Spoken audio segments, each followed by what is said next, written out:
Because the devil put all the evidence there to fool men into not believing in God, right? The greatest trick the devil ever pulled was to convince the world he doesn't exist. A creationist told me that if my argument begins to make sense, it is only because the devil is talking through me, for he is the Lord of lies. Another one told me that if I didn't believe in the devil, it meant that I worshiped him. I said, how do you figure? He said, well, the devil is mentioned in the Bible, and the Bible is the Word of God. So if you don't believe in the Bible, you don't believe in God. And God says, you're either with me or you're against me. So if you don't believe in God, that means that you believe in the devil. You worship the guy you don't believe in. I said he had a dizzying intellect. And then I said, I don't believe in Daffy Duck either. Does that mean I worship him too? So if you don't believe in the Bible, you don't believe in God. That doesn't just apply to atheists. That means that if you believe in any other God besides the Christian God, you're going to get the same treatment. I've even seen Christians refer to Muslims as atheists, because if they don't believe in their God, then it's like they don't believe in any God at all. And according to Christians, every other religion is somehow guided by the devil. So I took my kids to a Krishna temple because I wanted them to know that there were twice as many Hindus in the world today as there are Protestant Christians. And the next day we were in some little store that was selling incense by the register. And I pointed out to my kids, hey, that's Krishna on the package. And someone else in the grocery line said, yeah, she wanted to know what we were talking about. And as soon as she realized that I was talking about another religion, she threw up her hands and said, if it ain't from Jesus, it's of the devil. And that's what her religion teaches. This is one page out of one of those ignorant and bigoted religious tracts that people stick under your windshield wipers. As you can see, it says that Satan created all of the gods of India, which is a pretty good trick, considering that Hinduism is the oldest religion in continuous practice, predating Satan and the religion he comes from. Vedic scripture predates even the oldest books of the Bible. And the same is true of the gods of Greece, Egypt, and the Near East.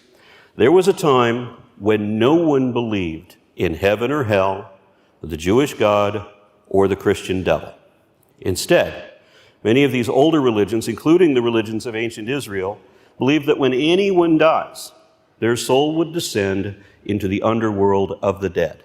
And they all seem to have the same idea.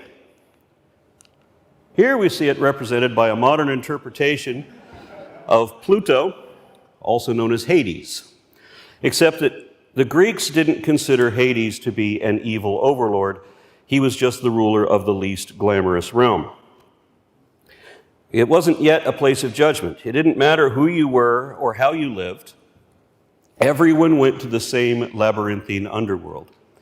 Then, when the Hebrew scriptures were translated into Greek around 200 BC, the word Hades was changed to the word Sheol, and the land of the dead became the land of the evil dead. But the earliest representation of what would become the modern concept of hell was the Sumerian version of the kingdom of the dead. The ruler of this domain was believed to be Eresh-Gigal, goddess of darkness, gloom, and death. And she was said to be frightfully evil, but somehow her rule was overthrown by Nergal, god of war and pestilence. Through a strange set of circumstances, Nergal was born in the kingdom of the dead and eventually raped Eresh-Gigal, taking her as his wife, because that's how it was done back then. Rape was a prelude to matrimony, and that's the kind of shoddy morality that found its way into the Bible. Eventually, Nergal was depicted as a judge of the dead souls, and so we have the first hints of the torment by the beast in the pit. But none of these characters are the same as Satan, the devil. So where did this character come from? Because whenever I look at these older images, all of them contradictory, I get the impression someone just made this up. I recently posted videos from David Fitzgerald and Richard Carrier, both historians, Bible scholars, and experts on ancient mythology, and they say that Jesus never existed. And last month I testified before the Texas State Board of Education to the effect that Moses evidently never existed either, that he was evidently a embellished composite of 4 older characters. And I'm afraid I have to say much the same thing about the Christian devil. For example, we know that Beelzebub, the Lord of the Flies, is a New Testament bastardization of Baal-zebul, the Lord on high, and ruler of the city of Ugarit around 1500 BC. Scholars acknowledge that this was a deliberate distortion of his name. And we know that happened, and it happened a lot. For example, Christians like to say that Lucifer was a fallen angel. But that story is a mistaken interpretation, accidentally adapted from another culture. Isaiah 14 was not talking about Satan. He was criticizing Babylonian astrology, in which the planet Venus, also known as the morning star, played the role of a prominent pagan god named Athtar, or Helel bin Shahar. The name translates as Lucifer. Jesus was also known as Lucifer, the light bringer. And one of the earliest Christian denominations were the Luciferians. But in this case, Lucifer refers to a rebellious prince, the son of Shahar, the dawn, brother of Shalim, the dusk. These are the twin sons of El. And that makes, and El is the original god of Semitic people, typically personified as the sun. And this means that Lucifer is the grandson of God. He also had dozens of uncles, none of whom were named Jesus. Oh, how you have fallen from heaven, O star of the morning, son of the dawn. The most important part of Christian theology regarding the devil is based on this one passage, and they've got the wrong guy. The problem is that Christians too often read into the Bible things that it does not say. And then they don't read what it does say. It's like they read between the lines and then don't read the lines. For example, nowhere does the Bible say that the serpent in the garden was ever supposed to be anything but a snake. Now, Christians will say that Revelations 12 refers to Satan as that old serpent. But it doesn't say it's that old serpent, not the one from the garden. Jesus referred to the Pharisees as a generation of vipers and the spawn of Satan. Does that mean they were that old serpent too? And if so, why weren't they crawling on their bellies and eating dust according to the Lord's curse? If the serpent in the garden was supposed to be Satan, then the Bible should say that right there in the first book of the Old Testament. But the first hint we get of that isn't until the last book of the New Testament, which was written in another time, in another place, in another language, by people of a completely different belief system. Not Christianity, not even Judaism. The fables in Genesis come to us from Mesopotamian mythos. And the serpent of the garden, and many of the other elements of Genesis 3, first appear in the Epic of Gilgamesh, where Gilgamesh is walking through the sacred garden and happens across the dark maid Lilith. And she was living in the forbidden tree with a companion who was the serpent who could not be tamed. And that throws another kink in the mythology. Just as Christians today commonly assume that the serpent was supposed to be Satan, Christians in the Middle Ages often confused the serpent with Lilith. Who is she? She was Adam's first wife, according to Talmudic legend. And one of the stories is that Adam and Lilith were created simultaneously as equals, and she wanted to remain equal, and Adam wanted to dominate her. However, Lilith knew the secret name of God, and this gave her the ability to fly, and thus she escaped the Garden of Eden. And then, rumor has it that she apparently snuck back into the garden, found Adam with the younger woman, and then adopted the guise of a snake. And we think this because in virtually every rendering of that age, the serpent is depicted as a woman. This one is from a 15th century manuscript. Here's a couple more from the same period. Sometimes you only see a woman's head. And these came from all the mainstream sources at that time. Duke de Berry depicted his as a naga, half woman, half snake. Raphael did the same thing. And Hieronymus Bosch made his serpent into a lizard lady. These were religious men, these artists. These were Christians, believing Christians. But this image of the female serpent shows up in churches too, big important ones, like this stone relief on the walls of Notre Dame Cathedral, and even the ceiling of the Sistine Chapel by Michelangelo. So this Naga, this half woman, half snake, does that look like Satan to you? Clearly, the unsupported interpretations of modern Christians is not the same as that of many mainstream Christians back in the day. Now, the modern adaptation of Genesis 3 comes to us from Babylonian priests around 450 BC. Twice it says that the serpent was created as a wild animal, and it says that he was cursed to crawl on his belly all of the days of its life. So it's a mortal animal as well. Not possessed by Satan, but acting on its own accord because it was smarter than the other beasts, and that's why it was cursed. It also can't be the Lord of lies either, because if you remember in that story, the serpent was the only one who told the truth while God lied.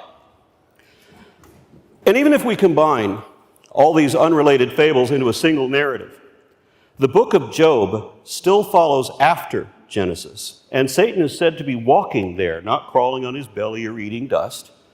In fact, Satan is a servant of God.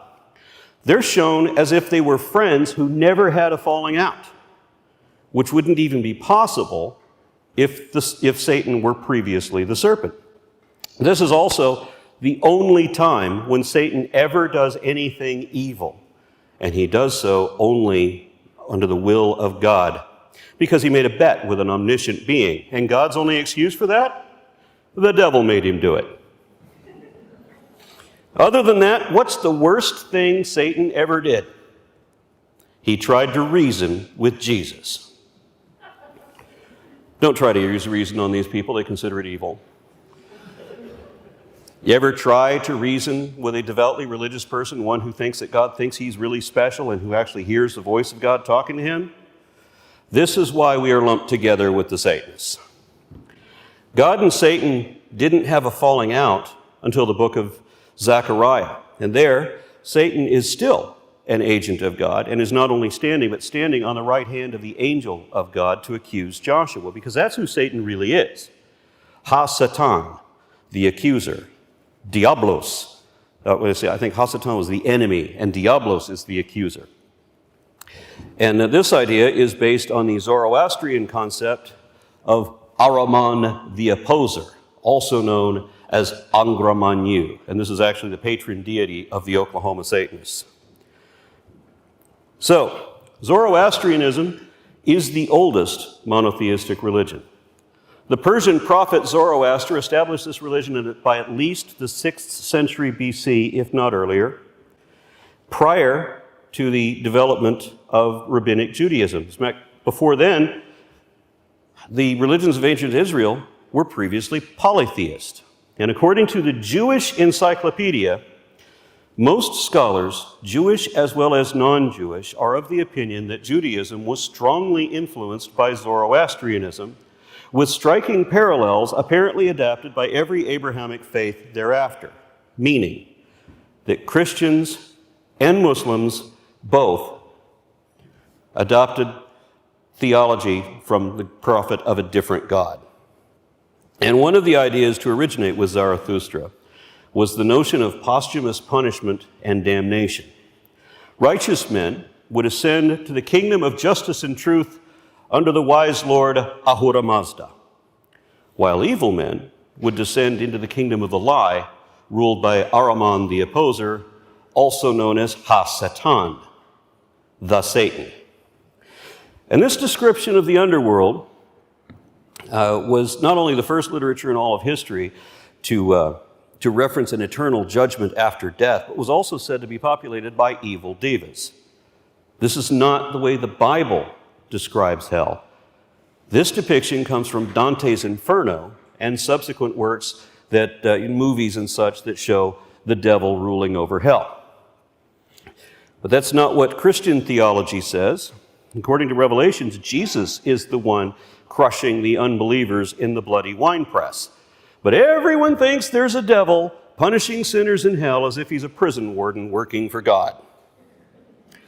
But looking at this image and every other depiction of hell from Hieronymus Bosch on down, it all strikes me as utterly pointless and stupid. No superior being would ever construct a hell nor maintain it. They wouldn't condone torment as a punishment and would not permit an eternal punishment for any reason. No God worthy of worship would allow anyone to be damned according to whether or not they believed. This is not the criteria of anything that is really real. This is required of liars who want you to believe that it's real because they want to believe it themselves and they can't maintain their own delusion if they allow you to question it, or because they can't exert force if they can't evoke fear. And a number of Christians have told me that long after they rejected their religious beliefs, they held on to this lingering fear of hell. But honestly, hell was one of the first things I gave up because it didn't make any sense. And neither did the devil. If Satan is an enemy of God, then what is his motivation? That was the first question I asked when I was a little boy and my mother first told me about Satan. Because even after listening to all the Christian excuses trying to justify this guy, he is still the most unbelievable one-dimensional character I've ever heard of. Christians have not thought this through. Just look. Do they really think there's a devil that's been around for thousands of years and he's never read that book? And it's about him? Do they really think that if there is a devil, that the devil wouldn't have to know way more about all of this than every Christian? Which makes me think, there may well be a Lord of lies, and I have the evidence to prove it. Because if there was an inherent evil, such as everyone wants to believe, it would have to gather followers in order to bring in the tithe. And it would rule with the stick and the carrot, with impossible promises that can't be fulfilled, weighed against the threat of a fate worse than death for all those who didn't believe. And heresy would be damnable too. If there was a church of evil, it would be judgmental and prohibitive, inhibiting the natural drives of all its now dysfunctional devotees, and would be manned by prejudiced and paranoid reactionaries perpetually persecuting others while pretending to be persecuted themselves. And allowing no deviation from its mandates, the Lord of Lies would strictly restrict all forms of learning. Books would be burnt, curiosity crushed, and science attacked above all amid a perpetual war against every other religious denomination. And it would vanity, jealousy, vengeance, and wrath would be the monikers of an evil deity, and this is the worst ever. It would force believers to submit to unreasonable conditions. It would order crusades, initiate inquisitions, and lead villagers on witch hunts. It would protect and promote or permit child abusers and molesters seeking genital mutilation. And it would manipulate the masses only to oppress them. Each of the atrocities ordered by God in the Bible is more demonic than divine. Don't give in to the lesser of two evils. Reject both. In an educated civilization where civility is based on humanity as opposed to superstition and fear, the concepts of God and the devil are superfluous. Y'all know who this girl is? Look at this child. Is this the face of a demon? Or is this the look of a skeptic who's not buying your bullshit? The problem is, it's the same glare either way. And that's why we're lumped in together. This is the way we look when we realize we're being lied to. When you realize that all of the fables in the Bible began in the hearts of superstitious primitives who just made it up. It's man-made mythology, and there is no truth in it. There's no heaven, no hell, no Eden either, and there is no devil. He was invented by Persians, adapted by Jews, and embellished by Christians. He was never the serpent, nor a fallen angel, and he can't steal your soul because we don't have souls. Exorcism isn't real because demons aren't real, because magic isn't real. We are not cursed. We are not fallen. We have arisen, and we don't need salvation because God literally doesn't give a damn what happens after you die, because then neither of you exist. There is no goddamn devil because there is no God. Damn! You just die, and that's it. You're not immortal. You're not eternal. And to believe otherwise is to diminish everything that you really have. Life is precious because it is short, and there's nothing after it. There's no destiny, and there's no purpose beyond what you give it yourself. If you want your life to mean something, try making someone else's life meaningful.